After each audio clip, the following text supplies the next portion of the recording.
كما كتب على الذين من قبلكم لعلكم تتقون. السلام عليكم ورحمة الله وبركاته. الحمد لله والصلاة والسلام على رسول الله وعلى آله وصحبه ومن تبعهم بإحسان إلى يوم الدين. أما بعد. கண்ணியத்திற்குரிய அல்லாஹ்வின் நல்லடியார்களே, என் அருமைக்கினிய சகோதர சகோதரிகளே, ரமதானிய சிந்தனை என்ற இந்த தலைப்பின் கீழ் நாம் இந்த அமர்விலிருந்து நோன்பின் சிறப்புகளை பற்றியும், இன்னும் ரமதான் மாத நோன்பின் சிறப்புகளை பற்றியும், ரமதான் மாதத்தின் சிறப்பு அம்சங்களை பற்றியும், நோன்பு கடமையாக்கப்பட்டதற்கு பின்னால் இருக்கக்கூடிய நோக்கங்களை பற்றியும், நோன்பு நோற்காதவருடைய நிலை அது எப்படிப்பட்ட ஒரு விஷயம் என்பதை பற்றியும் நாம் தொடர்ந்து அறிய இருக்கின்றோம். அதே போன்றே நோன்பிலே நாம் கடைபிடிக்க வேண்டிய ஒழுக்கங்கள் மற்றும் சுன்னத்துகள் என்ன என்பதையும் நாம் இந்த அமர்விலிருந்து அறிய இருக்கின்றோம். முதலாவது, நம்முடைய இந்த அமர்விலே நாம் இன்று அறிய இருக்கக்கூடிய விஷயம் நோன்பின் சிறப்பை பற்றி நாம் தெரிந்து கொள்ள இருக்கின்றோம். நபிகள் நாயகம் ஸல்லல்லாஹு அலைஹி வஸல்லம் அவர்கள் கூறியதாக அபூ ஹுரைரா ரலியல்லாஹு அன்ஹு அவர்கள் அறிவிக்கக்கூடிய புகாரி முஸ்லிமிலே பதிவு செய்யப்பட்ட ஹதீஸ், ரசூலுல்லாஹ் ஸல்லல்லாஹு அலைஹி வஸல்லம் அவர்கள் கூறினார்கள், காலல்லாஹு அஸ்ஸ வ ஜல்ல குல்லு அமலி இப்னி ஆதம லஹு இல்லா ஸௌம் ஃபஇன்னஹு லீ வ அனா அஜ்ஸி பி. அல்லாஹ் ரப்புல் ஆலமீன் கூறுவதாக அல்லாஹ்வுடைய தூதர் ஸல்லல்லாஹு அலைஹி வஸல்லம் அவர்கள் கூறினார்கள், அல்லாஹ் கூறுகிறான், ஆதமுடைய மகனின் எல்லா அமல்களும் அவனுக்கு உரியதாக இருக்கின்றது, நோன்பை தவிர.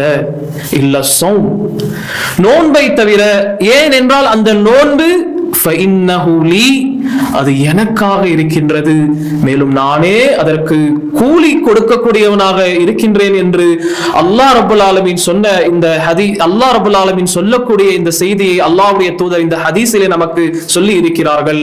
ஆக சிந்திக்க வேண்டிய ஒரு ஹதீஸ். இந்த ஹதீஸிலே நபி ஸல்லல்லாஹு அலைஹி வஸல்லம் அவர்கள் நமக்கு அல்லாஹ் கூறுவதாக சொல்லக்கூடிய செய்தி என்ன? மனிதனுடைய எல்லா அமல்களும் அவரவர்களுக்குரியதாக இருக்கின்றது, ஆனால் நோன்பை தவிர. அது நோன்பு அல்லாஹ்விற்குரியது. ஆம், நோன்பு அல்லாஹ்விற்குரியது. இக்லாஸ் மற்ற இபாதத்துகளில் இருப்பதை விட நோன்பிலே அதிகமாக காணப்படுகின்றது. ஒரு நோன்பாளி அவருடைய நோன்பு என்பது அவருக்கும் அவருடைய ரப்புக்கும் மத்தியில் இருக்கக்கூடிய ஒரு ரகசியமாக இருக்கின்றது.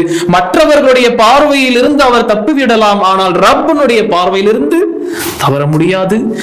ரகசியம் அல்லாஹ்வுக்கு மட்டும்தான் தெரியும். அவர் நோன்பு நோற்று இருக்கிறாரா இல்லையா என்பது சக மனிதர்களுக்கு தெரியாது, அல்லாஹ்வுக்கு தான் தெரியும். ஆகவே தான் அல்லாஹ் என்ன கூறுகிறான்? ஃபஇன்னஹு லீ, அது எனக்குரியது.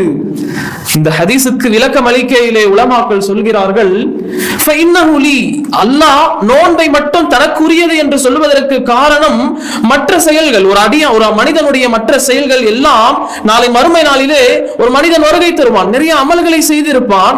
அவன் இந்த உலகத்திலே பிறருக்கு அநியாயம் செய்திருந்த காரணத்தினால், அநீதி இழைத்திருந்த காரணத்தினால், அல்லது பிறருடைய உரிமை சம்பந்தப்பட்ட விஷயத்தில் அவன் அலட்சியமாக இருந்த காரணத்தினால் அவனுடைய நன்மைகள் பறிக்கப்பட்டு அநீதி இழைக்கப்பட்டவருக்கு அது தரப்படும். நன்மைகள் இவரிலிருந்து பறிக்கப்பட்டு அவருக்கு தரப்படும். இவரிடத்தே நன்மை இல்லை என்றால் அவருடைய பாவங்கள் இவருக்கு சுமத்தப்படும். இந்த ஹதீஸ் ரசூலுல்லாஹ் சொல்லிவிட்டு சொல்கிறார்கள், வறியவர் அவரை வறியவர். உண்மையான வறியவர் யார்? அமல்களோடு வருவார், ஆனால் மறுமையிலே அமல்களோடு வருவார். உலகத்திலே செய்த தவறின் காரணமாக, அநீதியின் காரணமாக அவருடைய நன்மைகள் பிறருக்கு வழங்கப்படும். உலமாக்கள் இந்த ஹதீஸ், நோன்பு குறித்த ஹதீஸ், அல்லாஹ் நோன்பு தனக்குரியது என்று சொல்லக்கூடிய இந்த ஹதீஸை விளக்கையிலே சொல்கிறார்கள், சுப்ஹானல்லாஹ், நோன்பு அல்லாஹ்விற்குரியது. நோன்பை தவிர மற்ற அமல்களிலிருந்து இப்படி செய்யப்படும், பிறருக்கு அதனுடைய நன்மைகள் வழங்கப்படும். ஆனால் நோன்பு அந்த விஷயத்திலே, இந்த அமலிலே அவ்வாறு செய்யப்படாது.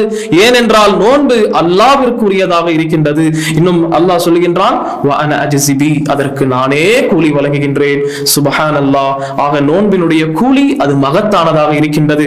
மற்ற அமல்களுக்கு கிடைக்கக்கூடிய கூலியை குறித்து ரசூலுல்லாஹ் இந்த ஹதீஸினுடைய இன்னொரு அறிவிப்பில் நமக்கு வருகின்றது. நபி ஸல்லல்லாஹு அலைஹி வஸல்லம் சொல்கிறார்கள், ஏனைய அமல்களுக்கு ஒரு அடியானுக்கு கிடைக்கக்கூடிய கூலிகள் 10 மடங்கிலிருந்து 200 மடங்குகள் வரை கிடைக்கின்றது. நோன்பை தவிர நோன்பிற்கான கூலி அது பன்மடங்காக, அது கணக்கின்றி வழங்கப்படுகின்றது என்பதை ரசூலுல்லாஹ்வுடைய ஹதீஸில் இருந்து அறிந்து கொள்கின்றோம். அல்லாஹ் அந்த நோன்பிற்குரிய கூலியை அல்லாஹ் கொடுக்கக்கூடியவனாக இருக்கிறான் என்பதை இந்த ஹதீஸ் நமக்கு தெரியப்படுத்துகின்றது.